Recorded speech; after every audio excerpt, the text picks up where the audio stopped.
مشاهدينا في الميدان من بيت حانون إلى رفح هي مفخرة ومعجزة عسكرية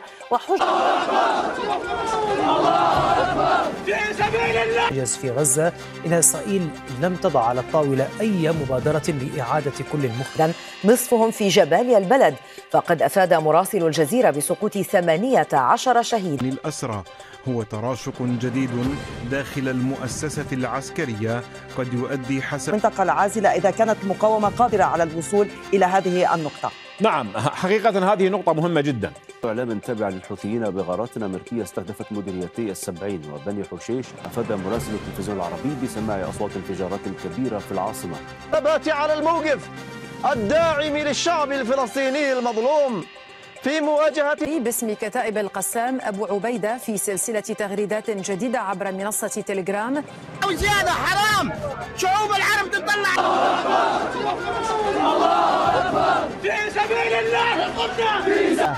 احنا محاصرين من جميع النواحي، لا اكل ولا شرب، والطحين غالي $200 كيس الطحين. عليلا ولا كيسا غازا فروماتي كلوتا بومبي غرجبي كوتالي جبليا راملا كسماس بيت الانون سوكاني سافرتانين فلسطيمون نجاتما اول مفكنين دبلما صدمي جامي دمو منستير فيا غازا يوبسو جيا توكو كيساتي كوفا لكوسي فلسطيمو تدوماني كوما لمتي اول سيقوني يادو غداتو كنين كوما شانتامي توكو اول ميداقاما كان كيسمي سانتو منستير جدوغالا غازا يبسين murto harawa kara qaxxamura manni murtii idila addunyaa ICJ'n Israa'eliif qondaaltota Israa'el akka dhiyeessan jedhe gamtaan Awurooppaa deeggaruuf ministeerri Dameeyaalaa Geediyoon Saar waamamanii akka dhiyaataniif deebii akka kennan xalayaan addaa barraa'uun hudhaa Israa'elootaaf Keniset Shimbeet gidduutti har'a rakkoo addaa uume. Gamoltan kabajamtoota hordoftoota keenya sagalee mujaahidota Caayaa Niwus Teekinooloojii maddeen sursuga viidiyoolee idila addunyaaf miidiyaalee bebbeekamoo irraa qabanne adeeffannee har'as odeeffannoo cimaa fi qondaala guddaa ajajaa taankii Israa'el Birgeediin Alaksaa ciibsee loltoota 9 wajjin nagahee Benyamin Netanyaahuu erguuf Alellaan kutaalee Gaazaa 2 irratti fudhatamee fi kisaaraa loltoota Israa'el irrattis wal dhibdee cimaan ka'uun balballoomii keessatti dhageettu. Waraana Hawtiif Ameerikaatti haleellaan gurguddaan raawwatamaa jiruu fi torbee jaha keessatti doolaara miliyoona 200 ol kasaaruu Ameerikaa fi Reaper drone kan jedhamu xiyyaarri muummee irraa maayii teekinooloojii Ameerikaa torbaffaan Hawtiin dhidhime.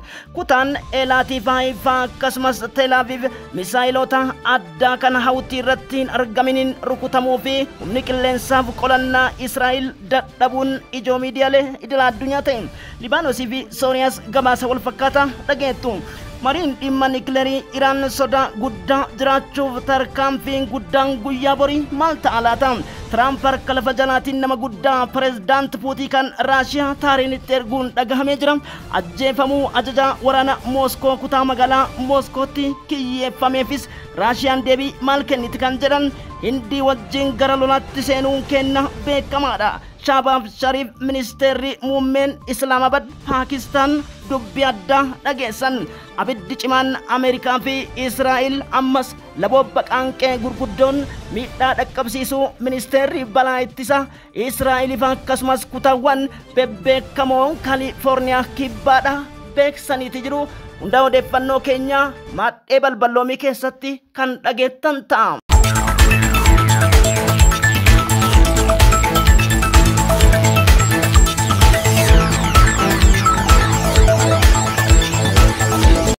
Hordoftoota keenya waan ofii abbaatu jabeessa. Obboleewwan Rabbii hundinuu YouTube chaanalii keenya jalatti argamtan har'a deeggarsa guddaa isin gaafadha. Waan gaafattan fuula duniyaaf aakiratti Rabbi biraa hin dhabina. Harka isin keerii hojjettaniin keeriin dachaa isin haa taatu. YouTube kana hiriyoota jaallattan nama 2 subscribe nu taasisaa. Sadarkaa keessan Rabbiin daddaffitti bakka guddaan haa ga'u. Filisxeemotaaf jecha dhugaa qabdaniif quuqamtan kun sadarkaa imaanaati. Imimmaan isaanii akka warra haqetti Rabbi sadarkaa keessan olaa fuudhu. Hedduminaan jiraachuun keeriin wal dhageessisuunis mallattoo namummaa akhlaaqa dhugaatiin islaamaati gaarummaa walii fi waloomaati baadhaa nu jabeessa imimmaan filisxeemota hayxaniif dhugaan duniyaa akiraa harka keessanitti furtuu haa taatu isiniin jechuu barbaanna hiriyoota lamaaf akka subscribe gootan abdii qaba yeroo kamiyyuu caala chaanalii kan akka guddistanis abdii qaba isiniin jechuu barbaada maadhee dhimbiibbaa فيديو لكنان ودفنوا بالبلوم. جانب آخر أعلنت إذاعة الجيش الإسرائيلي نقلا عن ضباط إسرائيليين قولهم إن نحن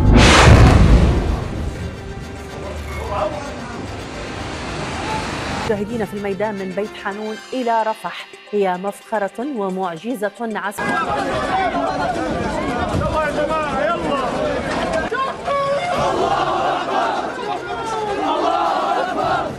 مرة أخرى يقول أبو عبيدة ما زال مجاهدون يخوضون معارك بطولية وينفذون كمائن محكمة. الجنائية الدولية طلب إسرائيل بتعليق تنفيذ مذكرتي التوقيف بحق رئيس الوزراء الإسرائيلي بنيامين نتنياهو ووزير الدفاع. كتائب القسام مشاهد مصورة لكمين مركب ضد جيش الاحتلال الإسرائيلي قرب السياج الفاصل.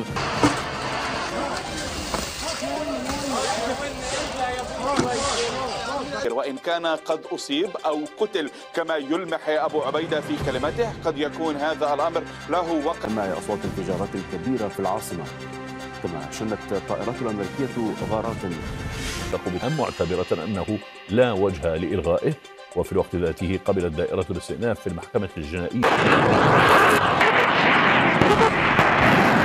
أعلام تابعة للحوثيين بغارات أمريكية استهدفت مديريتي السبعين. ولن يؤدي إلا إلى المزيد من الصمود والثبات على الموقف الداعم للشعب الفلسطيني المظلوم. كتالة غازا هندا كيست ديغرسي نموما اوغو رمي دائما فادولين تلالي لبون بلا في ديبون كل غازا كيف قبينيا سان رتي چرا ابدا في حتا غددو اونچون غويا رتي دبلا دفون akkasumas dubbin jajjabduun bulchiinsa Trump irratti harki laboobaaf seenaa harka dhiiga gurraachaatiin isaan laaqatan White House-inis dhiphisuwaan eegale fakkaata. Gidiraan keessattuu hammeessuun naazii Yahudota abiddi calaafamaa isaan deeggaru bulchiinsa Trump ammoo mormii guddaa Riippaabilikaanii irratti yeroo kaasaa jiruuf jaarmiyaan mootummoota gamtoomanii biyyoota idilaa addunyaa maadhee miseensota UN ta'an jalatti mallattoo gaaffiitiin argamuun Ameerikaa fi Dimookiraasiin walqixxummaaf mirgi namoomaa dirree isaanii keessaa waan dhidhimeef akka bishaan madda bonaatti gogee argamu isaatiin wal qabsisee fi qilleensi abaarsaaf dheekkamsa rabbiif dallansu akeekkachiisa gurguddaa bebbeekamoo kutaalee akka Kaalifoorniyaa, Los Angeles, Kibbaa fi Israa'el Tel Aviiviif Yerusaalemitti cimee itti fufuun gurri isaanii ammoo dhagaachadhuma hiika jedhu argachuun ijoo xiinxaltoota siyaasaaf kanneen rogeeyyii dhugaa jiru lafaa fi waraana addunyaa sadaffaa maaltu kaasa jedhan irraa wantoota dhagahamedha. Kabajamtoota hordoftoota keenya roorroon gara jabeeyyii siyaasaa dahannoo godhatan kun dhugaan dirree jirtu garuu masgidul alaqsaa ta'uu fi waraanichi waggaa 2 guutuuf guyyoonni quban lakkaaman hafuuf duguggaan cimee itti fufe Filisxeemota 70,000 oliin ol dhidhimsuu isaas addunyaan taajjabbii gurguddoo keessa seente. Kutaa kibba Beetul Ahayaa tuffaha ahanuun keessatti qondaalli beekamaaf reejimantii ajaja taankotaa har'a jeefame. Israa'el mul'itu cite kaleessa loltoota 9 dhabuu gabaasa Associated Press akkasumas Times of Israel mirkaneesse har'as tarkaanfiiwwan kutaa kibba kaaneenus irratti guramtoota barbaaduuf reejimantiin addaa 47ffaan bobba'an reeffa helikoophteraan gurachuu birgeediin alaksaa ibse. Akka xiinxalaan beekaman Aljaziiraa Karim Al-Falaahi jedhutti istirateejiin tooftaawwan tarkaanfii Brigedi Mujahidota Filisxeem durirraa addatti ta'uun wal dhibdeen keessoo jiraachuuf leenjiin hanqina waraanaa daa'imman humnaan qabanii gara waraanatti fiduu bulchiinsa Benjamin Netanyaahuu fi rakkoon kiraa sassaabdummaaf wal dhibdeef wal shakkiin Keniseet Shimbeet gidduutti jiraachuuf Roonibeer aangoorraa ka'uun qondaaltota amanamootaaniif sanyummaan ofitti siksuun Benjamin Netanyaahuu xiinxala rogaaddaa xiyyeeffannaa argateedha. Haleellawwan gurguddoon garjabinaan Israa'el fudhatte Filisxeemota 64 ajjeese kanneen 236 madeessuu fi yoo diqqaate guyyoota beekamoo 41 keessatti Filisxeemonni dhuman 2,000 ol siquuf kanneen madaa'an 51,000 ol darbu giddugaleessa Gaazaatti ministeerri fayyaa Gaazaa ibseet jira.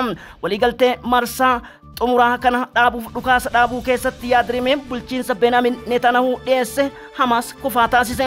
Loltoonni Hamas guyyaarra dabalamuu fi lakkoofsi falmattoota Islaamic Jihadist jedhamanii fi Brigeediin Al-Aqsaa Al-Quddus akkasumas Jenin West Bankitti 75,000 ol siquun Israa'eliif yaaddoo jalqabaati.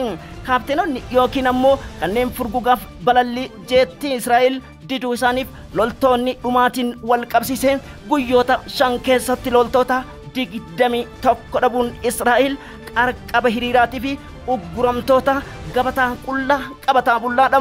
Filisxeemonni dararaa gurguddoo keessatti kan argamaniif nyaataaf dhugaatiin rakkachuu isaanii gaazixeessaan Aljaziiraa akkas jedha.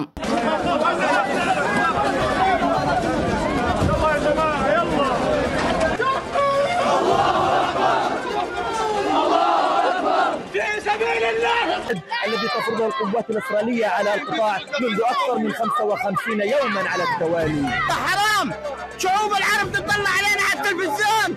لا اكسيش احنا محاصرين من جميع النواحي، لا اكل ولا شرب، والطحين غالي $700. تعليق تنفيذ مذكرتي توقيف بحق رئيس الوزراء الإسرائيلي بنيامين نتنياهو ووزير الدفاع الإسرائيلي السابق يوآف جالنت، وذلك بأغلبية القضاة. الأصول الدبلوماسية المحددة في الاتفاقيات الدولية الخاصة بسيادة الدول وعدم تدخل بسقوط 18 شهيدا وإصابة آخرين في غارة إسرائيلية على منزل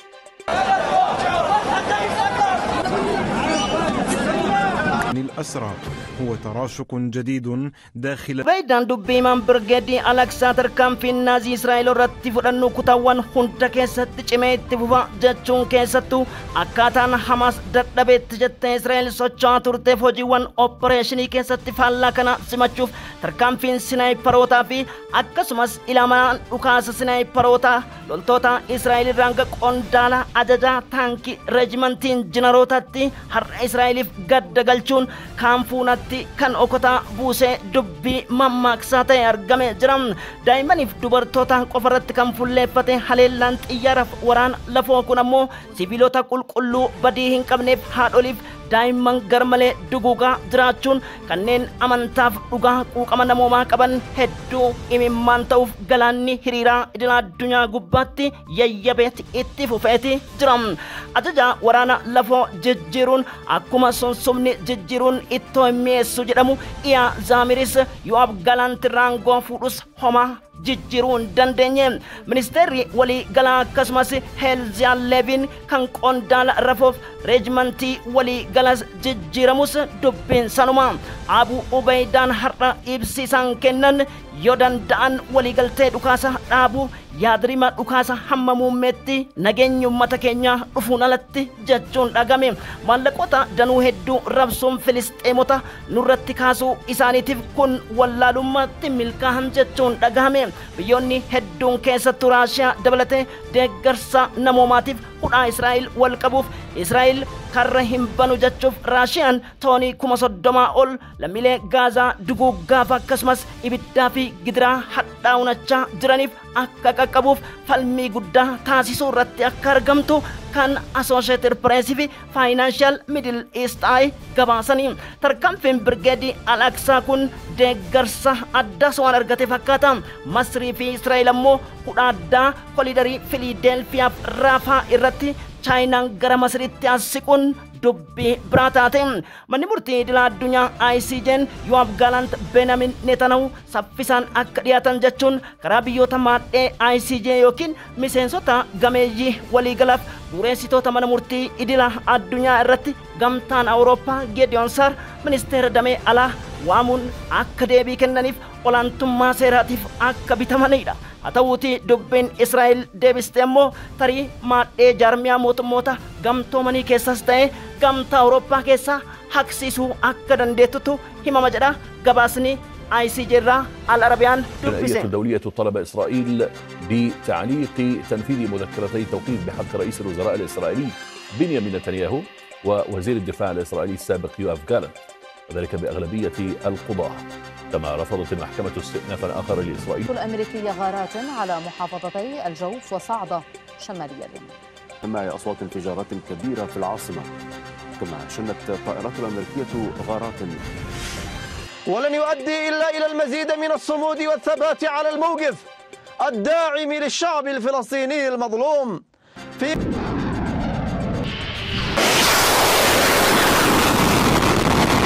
वो जंग की सूरत में हो, हम जंग के साथ अपना हक लेंगे, ये हम छोड़ने वाले।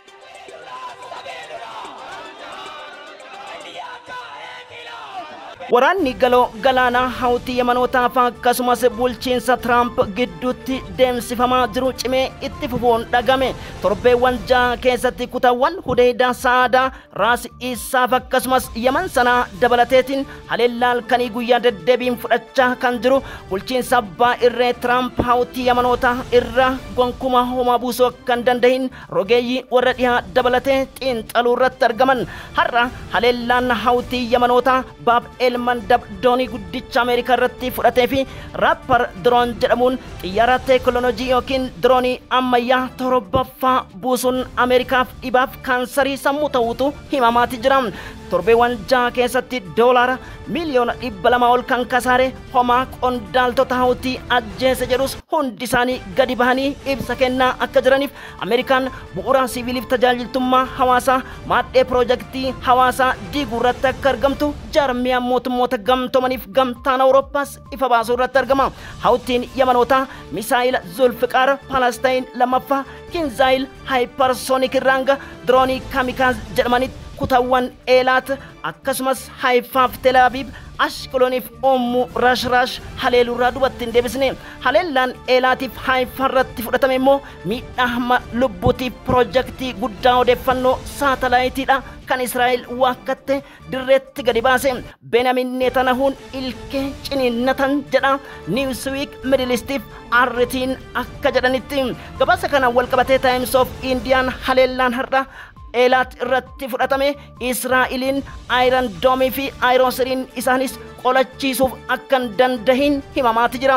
Waldhibdeen haleellaa guddaa keessattuu bulchiinsa Tiraamp dhimma niikileera Iraan irratti akka turamu taasifame immoo ibidda bira Benyamin Netanyahuuf kaabinota akka Itamir Ben-Gavir faatti qabuse dubbiin irree isaaniitiin taareen itti furguguu hin dandeenye. Gabaasonni miidiyaalee idilaa addunyaa akka jedhanitti haleellaan hawtii kun misaayilii har'a humna qilleensa taar difeensi kan Ameerikaan deeggartuun tokko cabsee seenuun isaatiif miidhaan Haifaaf Eelaat irratti gahe kan jalqabaa ta'utu himama jedha. Itti dhiyaadha.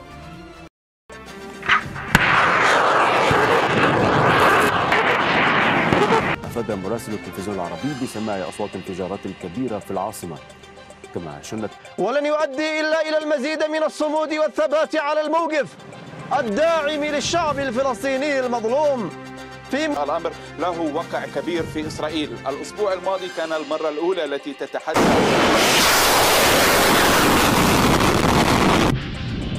المعركة.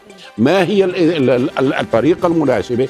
عليها أن تخوض الآن حرب عصابات. في سياق متصل قال مسؤول أمريكي للجزيرة إن القوات الأمريكية في سوريا humni shororkeessa addaa kan Kaashmeer irratti tarkaanfiiwwan daawwattoota turistii daangaa Kaashmeer irratti fudhatan wal qabsiise waggootaaf abidda qiyaamaaf duucha balleessaa gurguddoo kan hidhatan Islaam Abad Paakistaaniif akkasumas Niw Daalii Indiyaan bishaan walirraa ogguruun lammiilee gamanatti qubattoota yeroo dheeraadha akka baasan ajaja dabarsuu fi ministeerri muummee Paakistaan Shahbaz Sharif tarkaanfiin waraanaa Indiyaa wajjin seenuuf murannee jirra jechuun qajeelfama sarara qal'aa dabarsuu miidiyaaleen gabaasan. Indiyaan Narendra Moodiin erga Saawud Arabiyaa daawwachuuf jedhaniif faannoo fi faana Paakistaan irra balallii isaanii maqan dubbittiin jabduu akka taate xiinxaltoonni bebbeekamoon akka marwam bishara al jazeera dohatif yaadrime isaanii qarqabaniiti turani indiyaan lammiileen paakistaan guutummatti qe'ee isaanii akka gadhiisan sarara qal'aan isiinis barreessite yaaliiwwan galoo galaanaaf misaayilonni kaleessa niwdaalii indiyaan dhukaaste ammoo dubbii hirriba kan dhoggite islaam abad paakistaanis deebii kennuu isiit Reuters gabaase Paakistaan loltoota ishiif akkasumas jeettiiwwan waraanaa fi taankota hunda gara Kaashmiritti siksaa jiraachuun yaaddoo ta'uu gamtaan Awurooppaa waamicha godhus harki daafaaf ibidda balaa kana Ameerikaa ta'uu xiinxaltoonni dubbachuu kaleessa isinii gabaasuun keenya ni yaadatama. Waraanni sodaatamaan gara amantiitti maadheeffata yookiin ammoo madaalli isaa hiqa jedhamu kan Hindiif Paakistaan akka hin taaneef addunyaan keenya garamitti deemti mallattoo gaaffii jalatti argamti. السبت الماضي قال الرئيس الأمريكي دونالد ترامب إنه يأمل في التوصل إلى صفقة خلال أيام دون أن يحدد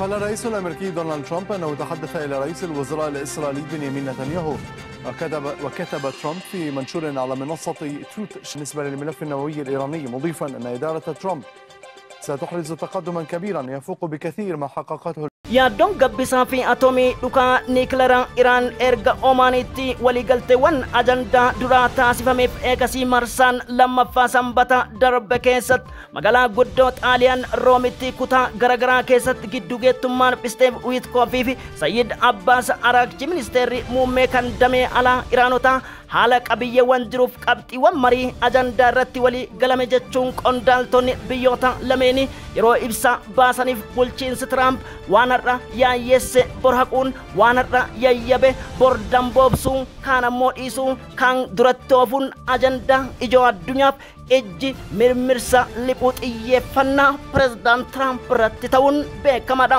Waraana qabbanaa diinagdee galoo galaanaaf taarifa dabaluun biyyoota gurguddoo beekaman hidhattoota niikileeraa gurguddoo ta'an fedhan warra Awurooppaa fedhan Ameerikaa adda durummaan dhibbantaa taarifa Chaayinaa Beejing irratti dabaluun balaa biraa itti fidee akka dhufus xiinxaltoonni dubbachuu jiran doonii beekamaan USS Harii Turmaan jedhamu galaana Chaayinaa Beejingitti siquun ammoo dubbii barbaada jechaan Beejing shaakala waraanaa taasisuun Taayiwaan hollachisu CGTN wabeeffachuun Aljaziiraan damee afaan Ingiliffaa yeroo gabaasetti Iraan dhukaa niikileeras ta'e yuraaniyeemii ishii balleessuu qabdi.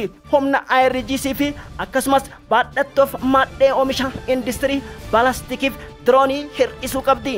Yaadrima kanatti walii gallataanaan Iraanonni sabboonummaaf carraa jiraachuu qaban. Kana ta'uu baannaan ibiddi gurguddaan itti roobuu danda'a jechuun yeroo Tiraamp ciniinnatanii dhiyaatanitti warri Riippaabilikii Shiyaa Islaamaa tahareen karaa bulchiinsaa hoggana qondaala olaanaa Ayatullah Sayyid Ali Al-Kaamini pirezidaant Maasuur Pezekshiyaa qondaaltota waraanaa IRGCtiin dubbii dhaadannoof doorsisaa kanaaf akka bakka hin qabneef oomishni teekinooloojiiwwanii maadheewwan gabbisa niikileerii osoo kaan dubbatan kabiraa ammoo argamuuf odeeffannaan saatalaayit imeej jedhu gadi baasuun Benjamin Netanyahuuf Tiraampiin ciniinnachiise dubbiin wixxifachiisuudhaatti argama. Tiraampas deebuun har'a siyaada biraatiin gadi ba'uuf namichi akka fayyaa hin qabneef yaadrima kanaaf maaltu isaan akka akkana godhus afaan walii wallaaluutu dubbatama. Qondaala beekamaa Mooskoo kan Raashiyaadhaa gara Taareenitti erguuf waliigaltee kanarra Taareen akka dhuftuuf biyya waliigaltee dippiloomaasii waggoottan 20 oliif dhabameef akka deebifamus abdii qaba jechuun har'a dubbachuun Benjamin Netanyahu hollachiisuutu himama. Waliigaltee guyyaa borii kanaa booda maaltu ta'a tarii Iraanii fi akkasumas Ameerikaaf Israa'el waliigaluu kan jedhu ammoo mallattoowwanii fi yaadrima yaaddoo dubbii kanaa ta'uu xiinxaltoonni dubbachuu irratti argaman.